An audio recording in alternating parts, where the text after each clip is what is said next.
Apple will report results after the market closes on Tuesday. To help you prepare for the release, we are going to do a quick demonstration of where the consensus estimates stand relative to management's guidance from the last call, and then take a look at what the impact on earnings and valuation would be if the consensus estimate is wrong.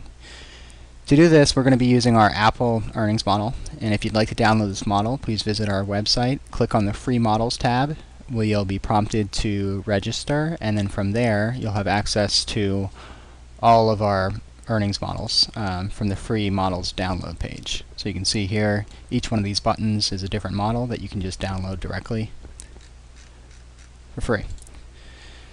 Alright, so going back to management's guidance, if you go to the investor relations page, you can click on the last press release and you'll see the guidance down here. So they don't directly guide EPS, but they do give us just about everything else in the income statement. You can see they guided revenue to between 49 and 51 billion, gross margin between 38.5% and 39.5%, OPEX of 5.85 billion to 5.95, other income 400 million, and then a tax rate of 26.3%. So we plugged all those values in into our model. And the only item that's missing to get to the EPS is the share count. In our model, we assume the dilution will be about equal to what we had last quarter, with repurchases of approximately $4 billion at an average price of 115 per share, which results in a diluted share count of about 5.7 billion shares. So with that total share estimate, we can back into management's implied diluted EPS from their guidance ranges to be between 172 and $1.90 per share. The current consensus estimate of 188 represents the high end of that implied range, which must mean that on average analysts are expecting slightly lower operating margins than management, given the consensus revenue estimate is above management's guided range.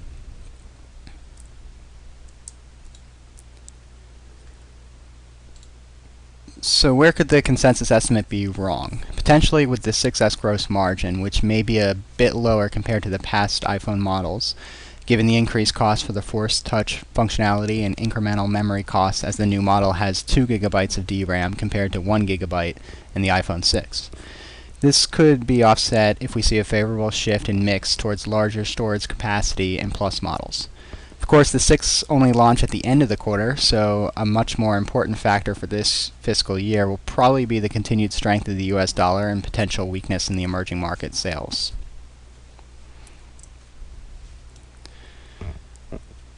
We can demonstrate the impact of such a scenario by dropping our sales to the low end of management's guidance. Keep in mind that prior to making these adjustments, we are calibrated to meet the consensus estimates, so you can see that anywhere you have these orange cells, those represent consensus estimates. So let's start by dropping this down. We'll change the iPhone growth rate. So we want this to equal 49 billion. And I mean, obviously we could change the growth rate for any of the products, but we'll just do iPhone since that's the easiest one. Okay, and scroll back up to the income statement. So now we have the low end of management's guidance. And then if we saw weakness from the emerging markets and the US dollar continued to gain strength against other currencies, you'd probably see that coming through in a lower gross margin. So if you scroll down to the ratio section underneath the segment details, you can see that we have a gross margin of 39.2%, which is towards the higher end of the range that management guided to. But let's set it to what they had at the fourth quarter of last year, so 38%. Okay, so under that scenario, EPS for this quarter would come out to $1.73 per share, and the target price would then drop from 125 to 121.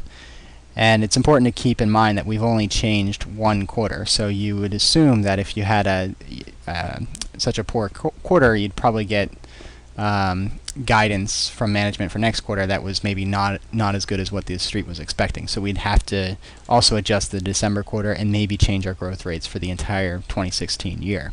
So obviously you could see this price come down by quite a bit. Of course, this is just one scenario that could play out. We could see a beat on Tuesday and strong guidance instead. If you'd like to plug in some other scenarios, please visit our site to download this file. And be sure to check back after the release when we update our model. And thanks for watching.